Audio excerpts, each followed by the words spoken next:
як гурӯҳи калони занон рӯзи 14 феврал дар як кӯчаи шаҳри Маскав ба нишони пуштибонӣ аз Юлия, ҳамсари раҳбари мухолифон Алексей Навалний, зиндониҳои сиёсӣ ва дигар занҳои сиёсатмадор занҷираӣ канори ҳам саф кашиданд. Беш аз 100 нафар, аксарашон 20-30 солаҳо, бо вуҷуди барфи зиёду боди сарду сангин бо банди сафеди 100 метре дар даст дар кӯчаи марказии Арбат сафоростанд. навалний дар бораи Путин ва дастгоҳи тиллоии поккунии ҳоҷатхонаҳои ӯ ҳақиқатро гуфту ба додгоҳ рафт. ба бовари ман, онҳое ки даст ба куштори одамони бегуноҳ мезананд, онҳое ки мардумро бераҳмона мекушанду ғорат мекунанд, бояд ба додгоҳ раванд.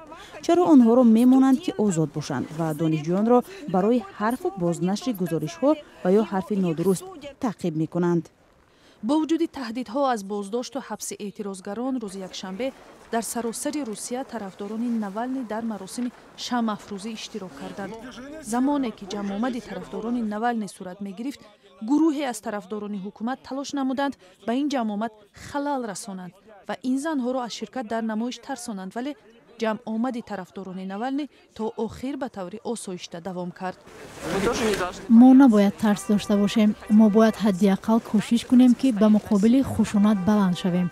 намедонам мардум мо чӣ гуна ин корро масалан бо ёрии шумо анҷом диҳем.